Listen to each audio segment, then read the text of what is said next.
우리 하나님의 말씀 보도록 하겠습니다. 하나님의 말씀은 고린도전서 44장이 아니고 오타입니다. 4장 14절에서부터 21절까지 보도록 하겠습니다. 고린도전서 4장 14절에서부터 21절까지 보도록 하겠습니다. 우리 다 찾으셨으면은 우리 한 절씩 교독하도록 하겠습니다. 내가 너희를 부끄럽게 하려고 이것을 쓰는 것이 아니라 오직 너희를 내 사랑하는 자녀같이 권하려 하는 것이라. 그리스도 안에서 일만 스승이 있음에 아버지는 많지 아니하니 그리스도 예수 안에서 너희를 낳았습니다. 그러므로 내가 너희에게 권하노니 너희는 나를 본받는 자가 되라. 이로 말미암아 내가 주 안에서 내 사랑하고 신실한 아들 디모데를 너희에게 보내었으니 그가 너희로 하여금 그리스도 예수 안에서 나의 행사 곧 내가 각처 각 교회에서 가르치는 것을 생각나게 하리라. 어떤 이들은 내가 너희에게 나아가지 아니할 것 같이 스스로 교만하여 졌으나 주께서 허락하시면 내가 너희에게 속히 나아가서 교만한 자들이 말이 아니라 오직 그 능력을 알아보겠으니 하나님의 나라는 말에 있지 아니하고 오직 능력에 있음이라. 너희가 무엇을 원하느냐? 내가 매를 가지고 너희에게 나아가랴. 사랑과 온유한 마음으로 나아가랴. 아멘. 오늘 본문의 말씀을 가지고 말이 아닌 능력으로 라는 주제로 함께 말씀을 나누도록 하겠습니다. 우리 옆 사람에게 인사하도록 하겠습니다. 사랑하고 축복합니다. 잘 오셨습니다.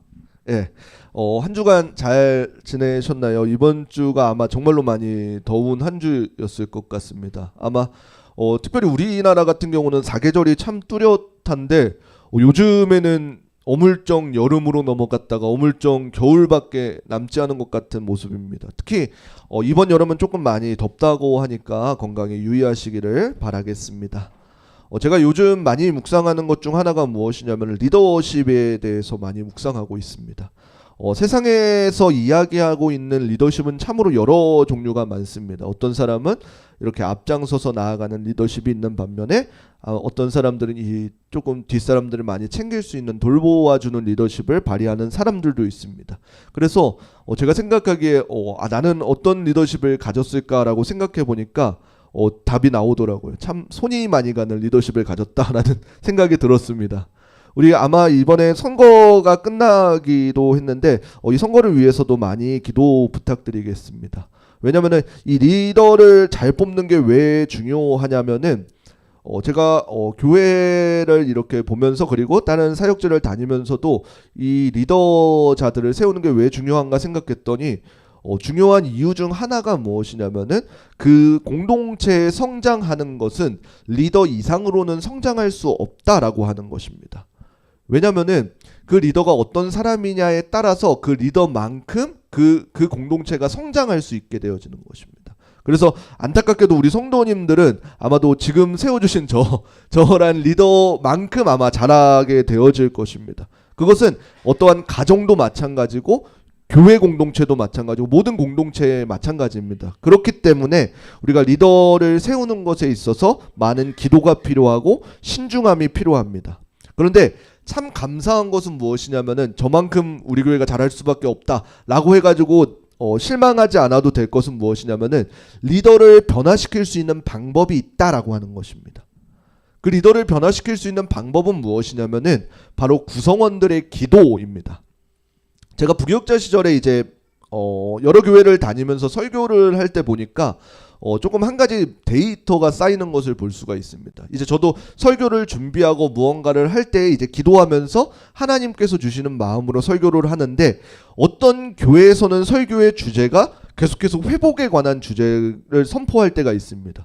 그리고 어떤 교회에 가면은 어떠한 돌이킴에 대해서 회개에 대해서만 설교를 할 때가 있습니다. 근데 이거를 보면은 정말로 신기한 것을 경험합니다. 그래서 제가 왜 교회에 따라서 이렇게 주제가 달라지고 대상에 따라서 주제가 달라지고 이렇게 될까라고 곰곰이 생각해 보니까 그 이유가 하나님께서 말씀을 주실 때에 결코 저를 위한 설교자를 위한 말씀을 주시는 것이 아니기 때문이다 라는 생각이 들게 되었습니다. 하나님께서 말씀을 주시는 것은 어떠한 설교자, 누구의 설교자가 중요한 것이 아니라 그 공동체에 어떠한 말씀이 필요한지가 중요하기 때문에 하나님께서 어떠한 사람이 오더라도 그 공동체에 필요한 말씀을 주시는구나 라는 것을 제가 경험하게 되었습니다. 왜냐하면 그 공동체에 필요한 말씀이 분명히 있기 때문이다 라고 하는 것입니다. 그래서 제가 설교를 준비할 때 가장 중요한 것이 무엇이냐라고 한다면 바로 우리 성도님들의 기도인 것입니다. 그래서 만약에 제 설교가 조금 오늘 조금 부족한데 라고 생각되시면은 열심히 저를 위해서 기도해 주시면은 감사하겠습니다. 그러면은 하나님께서는 저를 보시고가 아니라 우리 성도님들을 위해서 하나님께서 분명히 하나님의 말씀을 주실 것입니다. 그래서 부족한 그릇이, 저의 그릇이 우리 성도님들의 기도를 통해서 강제로 커져서 우리 흐르는 교회 전체의 그릇이 커질 수 있는 많은 기도 부탁드리도록 하겠습니다. 오늘 본문에서는 이제 고린도 교회에서 이제 사도 바울이 분명히 여러 가지를 지적하기는 많이 했습니다. 고린도 교회 이런 것들이 문제다, 이런 것들은 왜 이러냐, 이런 것들을 지적하기는 하지만 분명한 것은 이 고린도 교회의 강점은 있다라고 하는 것입니다. 고린도전서 1장 4절에서부터 우리 7절까지 우리 함께 읽어보도록 하겠습니다. 함께 읽겠습니다. 그리스도 예수 안에서 너희에게 주신 하나님의 은혜로 말미암아 내가 너희를 위하여 항상 하나님께 감사하노니 이는 너희가 그 안에서 모든 일 곧 모든 언변과 모든 지식의 풍족함으로 그리스도의 증거가 너희 중에 견고하게 되어 너희가 모든 은사에 부족함이 없이 우리 주 예수 그리스도의 나타나심을 기다림이라. 아멘. 이처럼 이 고린도 교회에서는 복음의 은혜를 온전히 받은 교회다라고 하는 것입니다. 더불어서 장점은 무엇이냐면은 그 안에서 이제 영적인 여러 은사들이 부족함이 없었다라고 하는 것입니다. 하나님의 말씀이 그 공간 가운데 임하고 그리고 영적인 지식들이 깨닫게 되어지고 그리고 예언과 방언과 같은 다양한 은사들이 그 가운데 활발하게 이루어졌다라고 하는 것입니다. 그런데 중요한 점은 무엇이냐면은 그렇게 하나님의 은혜를 받았음에도 불구하고 고린도 교회에 크고 작은 여러 가지 문제점들이 드러나게 되었다는 것입니다. 그래서 우리는 오늘 본문 말씀을 통해서 하나님의 능력은 단순히 어떠한 화려한 말에 있는 것이 아니라 놀라운 하나님의 능력 가운데 있다라는 것을 깨닫고 돌아갈 수 있는 우리 귀한 시간이 되시기를 주님의 이름으로 축복합니다.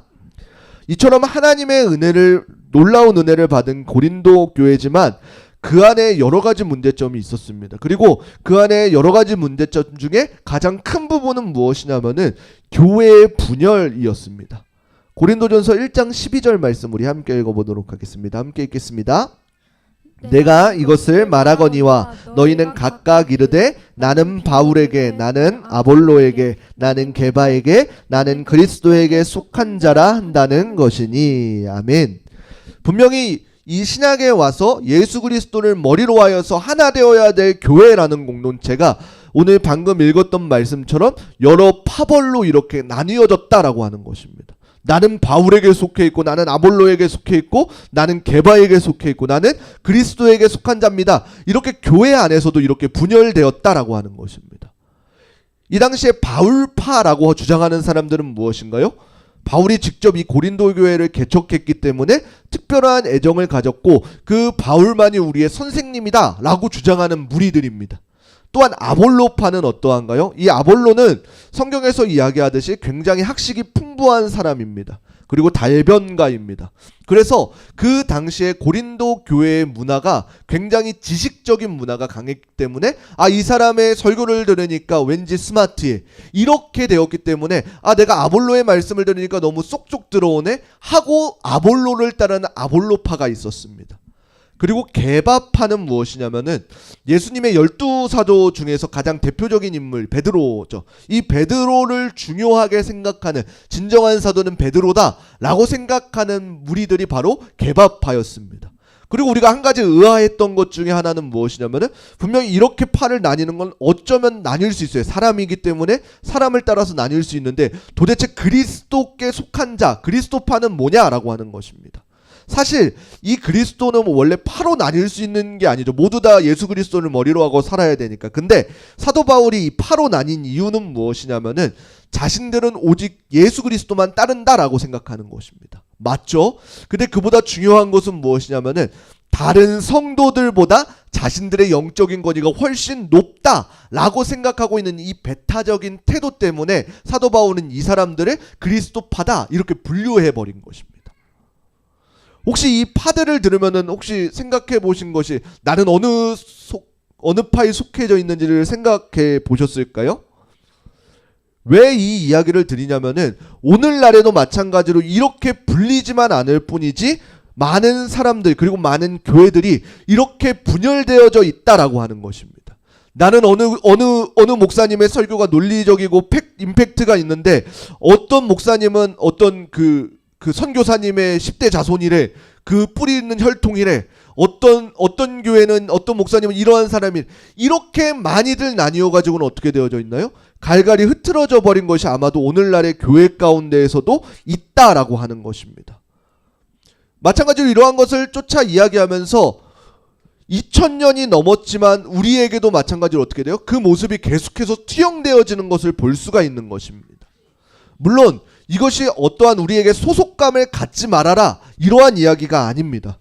정말로 큰 문제는 무엇이냐면은 하나님께서 분명히 일하실 때에 그곳 가운데 리더를 통해서 일하시는 것은 사실입니다. 근데 그 일하는 리더가 하나님보다 앞서게 되어지면 분명한 여러 가지 문제들이 일어나게 되어진다라고 하는 것입니다. 내가 하나님을 높여야 함에도 불구하고 어떻게 돼요? 하나님을 높이는 것이 아니라 어떠한 사람을 높이게 되어지는 것. 내가 우리 흐르는 교회에 왔더니 서반서 목사님이 대단하더라. 이렇게 되어지면 문제가 되어져 버린다라고 하는 것이요.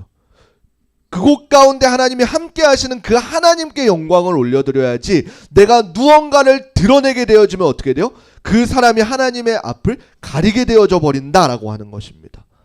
그렇기 때문에 이 고린도 교회는 영적인 은사가 많았음에도 불구하고 어떻게 돼요? 영적인 성숙이 전혀 이루어지지 않았다라고 하는 것입니다. 아마도 이것이 한국교회의 아마 가장 큰 문제점일 것입니다. 분명히 우리 한국교회는 하나님의 놀라운 축복으로 한국교회들은 굉장히 많이 성장했습니다. 과거에는 이제 선교를 받는 나라에서 지금은 이제 선교를 많이 보내는 나라가 되었음에도 불구하고 우리 안에서는 어떠한 영적인 성숙이 이루어지지 않았기 때문에 어떻게 돼요? 서로를 비방하면서 서로 팔을 가르면서 내가 누구보다 낫지 않느냐라고 하면서 편가르기에 일삼는 모습이 우리 가운데에서도 너무 많이 드러나게 되어져 있다라고 하는 것입니다. 이 고린도 교회의 성도들 중 일부도 마찬가지로 그들 마음 가운데 어떠한 마음이 있었냐면은 고린도전서 4장 8절 말씀 우리 함께 읽어보겠습니다. 함께 읽겠습니다. 너희가 이미 배부르며 이미 풍성하며 우리 없이도 왕이 되었도다. 우리가 너희와 함께 왕노릇하기 위하여 참으로 너희가 왕이 되기를 원하노라. 아멘. 이게 무슨 말이냐면은 이미 자신이 영적으로 풍성하고 왕노릇하는 것처럼 생각했다라고 하는 것입니다. 조금 더 쉽게 표현하면은 나는 이미 하나님의 은혜를 충분히 누리고 있어. 충만히 누리고 있어. 그리고 내가 얼마나 하나님 앞에 헌신하며 얼마나 잘났는지를 하나님 앞에 드러내는 모습을 보고 있는 것입니다. 저는 이것이 아마 오늘날 우리 교회를 위하여서 하시는 하나님의 말씀일 수도 있을 것 같습니다. 어느 순간에서부터는 예수님을 믿는다는 것이 우리의 어떠한 무기가 되어지고 어떻게 돼요? 믿지 않는 자들이 교회에 왔을 때 어떻게 돼요? 마치 회사에서 따지면은 연차가 얼마 안 된 신입이 온 것처럼 어떻게 돼요? 너네 그때는 조금 이런 것들을 열심히 해야 돼. 그때는 기도를 조금 더 열심히 해야 돼. 지금 한창 은혜 받을 때지. 그러면 더 열심히 교회에 나와서 봉사해야 돼. 이러한 것들로 우리의 어떠한 영적인 권위들이 내 스스로가 이렇게 쌓아가는 모습을 내가 보게 되어져 버린다라고 하는 것입니다. 그러나 하나님께서 바울을 통해서 우리에게 강조하시는 것은 무엇인가요? 너희가 생각하는 어떠한 사도들의 실제적 모습은 어떠한 영광의 자리가 아니라 특권의 자리가 아니라 라고 이렇게 분명히 이야기하는 것입니다. 고린도전서 4장 9절 말씀 우리 함께 읽어보겠습니다. 함께 읽겠습니다.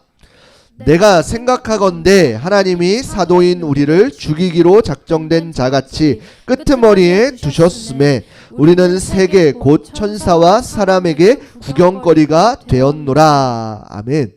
이것이 무슨 말이냐면은 그 고린도 교회 성도들이 생각하기로 우리가 너희가 사도들을 보았을 때 영적인 어떠한 리더급에 있으니까 이 사람들이 굉장히 특출난 사람이다, 어떠한 특권 있는 사람이다, 이렇게 생각하지 말라라고 하는 것입니다. 왜요? 고린도 교회 그 성도들도 마찬가지로 내가 이제 하나님의 축복을 많이 받은 자들이니까 그 받지 않는 자들은 조금 무언가를 잘못하고 무언가가 부족했기 때문에 그럴 것이다 라고 하는 어떠한 영적인 특권층에 자신을 올려놨기 때문인 것입니다. 그러한 자들에게 하나님께서는 바울을 통해서 무엇을 이야기하시냐면은 이미 우리를 죽이기로 작정된 자같이 끄트머리에 두셨다라고 하는 것입니다.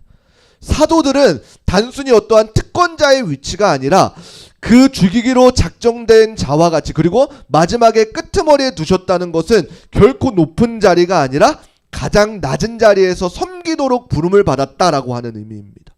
그래서 오늘 본문의 표현은 무엇을 이야기하냐면은 그들의 삶이 마치 이제 원형거장 콜로세움 앞에서 모두들이 지켜보는 가운데에 고난을 당하는 사람들과 같다라고 이렇게 표현한 것입니다. 우리는 세계 곧 천사와 사람들에게 구경거리가 되었다는 말은 마치 콜로세움 안에 이제 하나님의 종들이 어떻게 이 세상 가운데에서 조롱을 받고 비난을 받는지 살펴보라 라고 하고 있는 그러한 위치 가운데 놓여진 사람들이다 라고 하는 것입니다. 조금 이런 것들을 보면은 오늘날 교회가 뭔가가 잘못된 것은 분명히 알아볼 수밖에 없는 것입니다. 오늘날 이제 어떠한 목사라고 하면은 이제 어떻게 돼요? 성도님들이 섬겨주기에 바쁘고 성도님들이 어떻게 목사님들을 세워줄까 이런 거에만 바쁘지 목사님이 어떻게 헌신하는지 이러한 것들에 목사들의 삶에 관심은 없다라고 하는 것입니다. 목사들이 마찬가지예요. 저도 목사지만 목사들 가운데에서도 어떻게 섬김을 받기를 원하지 어떠한 먼저금 낮춰서 섬겨주는 위치에서 나아가기를 힘쓰지 않는다라고 하는 것입니다. 그런데 이것은 단순히 목사들의 삶뿐만 아니라 오늘날을 살아가고 있는 그리스도인들에게도 마찬가지입니다. 오늘날 살아가고 있는 그리스도인들에게도 이러한 삶을 살아야 된다라고 이렇게 이야기하고 있는 것입니다. 참된 그리스도인들의 삶이 무엇이냐라고 한다면 오늘 본문을 비리로 보면은 자신의 삶을 어떻게 과시하면서 나아가는 것이 아니라 내가 어떠한 특권을 갖기 위해서 노력하는 것이 아니라 그 성도라는 것의 자리는 어떠한 희생의 부르심이라는 것을 우리는 분명히 기억해야 되는 것입니다. 그래서 이것을 먼저 앞서 이해하기 전에 우리 안에서 조금 바뀌어야 될 개념은 무엇이냐면은 하나님 나라의 성공은 결코 세상의 성공 기준과는 다르다라고 하는 것입니다. 세상의 성공 기준은 무언가를 높이 오르고 높은 직급에 있어야지 성공한다라고 생각하지만 교회에서는 결코 하나님 나라에서는 결코 그렇지 않다라고 하는 것입니다. 그렇기 때문에 내가 어떤 직분에 있는 그 직분의 위치가 중요한 것이 아니라 무엇이 중요한 건가요? 내가 이 복음의 말씀을 위해서 고난받는 것이 목표가 되어져야 되는 것이 바로 우리 성도들의 삶인 것입니다. 그렇기 때문에 사도 바울이 고백한 것이 무엇이냐면은 고린도전서 4장 16절 말씀 우리 함께 읽어보겠습니다. 함께 읽겠습니다. 그러므로 내가 너희에게 권하노니 너희는 나를 본받는 자가 되라. 아멘. 단순히 사도 바울이 이것을 교만해서 이야기한 것이 아니라 사도 바울이 이야기하고 싶었던 것은 무엇이냐면은 자신이 그리스도를 닮기 위해서 그 삶을 어떻게 보내는지를 닮아가라 라고 하는 것입니다. 자신이 하나님을 예수 그리스도를 섬기기 위해서 겸손과 섬김과 복음으로 인해서 자신이 희생하는 것이 무엇인지를 기억하라 라고 하는 것입니다. 결코 자신이 뛰어나서가 아니라 그 앞에 자신과 마찬가지로 동역자들이 받는 태도가 세상 사람들이 보았을 때에는 저 사람들이 굉장히 미련한 자같이 놀림을 받고 약한 자같이 핍박을 당하고 욕을 받더라도 그 사람을 위해서 축복할 수밖에 없고 박해를 받더라도 참을 수밖에 없고 비방을 받더라도 그 사람들에게 권면할 수밖에 없는 그러한 사도적 위치를 본받으라 라고 이렇게 이야기하는 것입니다. 그래서 궁극적으로 사도 바울이 강조하고 싶었던 것은 무엇인가요? 고린도전서 11장 1절 말씀입니다. 우리 함께 읽겠습니다. 내가 그리스도를 본받는 자가 된 것 같이 너희는 나를 본받는 자가 되라. 아멘. 사도 바울이 이야기하고 싶었던 것은 무엇이냐면은 나 자체를 본받아라가 아니라 내가 그리스도를 본받기 위해서 얼마나 발버둥 치는지를 너희가 기억하고 너도 나의 모습을 본받아서 그리스도를 닮아가기 위해서 발버둥 쳐라 라고 이렇게 이야기하는 것입니다. 저는 우리 흐르는 교회에 이러한 축복이 가득하기를 축원합니다. 어떠한 높은 직분에 있다고 뒤로 물러서는 것이 아니라 오히려 더 낮은 자의 모습으로 섬겨갈 수 있는, 그것은 저도 마찬가지로 목사의 직분이라고 어떠한 손을 놓고 있는 것이 아니라 먼저 섬겨갈 수 있는 그러한 교회가 되기를 소망합니다. 어떠한 영적인 교만에 빠져서 어떠한 서로 파로 나누기 위해서 갈라서기보다는 예수 그리스도로 하나 되어질 수 있는 그러한 공동체가 되기를 저는 소망합니다. 그렇기 때문에 우리가 단순히 우리의 입술로 우리가 좋은 교회다 라고 이렇게 이야기하는 것이 아니라 매 순간순간 놀라운 하나님의 변화들이 우리 교회 가운데 일어나기를 축복합니다. 그래서 고린도전서 4장 20절 말씀 우리 함께 읽어보도록 하겠습니다. 함께 읽겠습니다. 하나님의 나라는 말에 있지 아니하고 오직 능력에 있음이라. 아멘. 얼마나 유창한 말, 달변에 있는가가 그 교회에 하나님의 능력이 있고 없음을 나타내는 것이 아니라 하나님의 능력이 있고 없음은 그곳에서 드러나는 놀라운 변화들, 죽은 자가 살아나게 되어지고 영적으로 죽은 자가 살아나게 되어지고 내가 어떠한 마음을 가져왔을지라도 예배 가운데 회복이 되어지고 그리고 어떠한 고난이 찾아왔을지라도 하나님으로 인하여서 극복하며 나아갈 수 있는 그러한 교회가 되기를 저는 소망합니다. 그래서 그러한 능력들이 우리 안에서 하나님의 능력들이 실제로 일어나는 교회가 되어지기를 소망합니다. 갇힌 자가 자유케 되어지고 억눌린 자가 해방되어질 수 있는 놀라운 변화의 역사들이 우리 흐르는 교회 가운데 일어나기를 간절히 소망합니다. 저는 우리 흐르는 교회가 하나님의 놀라운 능력이 실제로 역사되어지는 교회가 되기를 소망합니다. 단순히 말뿐이 아니라 사람을 변화시키는 하나님의 놀라운 은혜 가운데 있기를 소망하는 것입니다. 그래서 우리가 매 순간 드리는 예배가 단순히 드려지는 예배가 아니라 예배에 감격이 있기를, 그리고 그 안에 속하여 있는 우리 성도님들의 삶이 단순히 매 순간 똑같은 삶을 살아가는 것이 아니라 하나님을 인지하고 삶의 예배를 드릴 수 있는 삶이 되어지기를, 그리고 우리 한 사람 한 사람들이 예수 그리스도를 통하여서 온전케 되어질 수 있는 교회가 되기를 간절히 소망합니다. 그래서 영적인 어떠한 우리의 교만을 내려놓고 날마다 하나님의 말씀 가운데 자신을 낮추고 그리고 남들을 섬기는 자로 살아낼 수 있는 우리 흐르는 교회 성도님들이 되시기를 주님의 이름으로 축원합니다.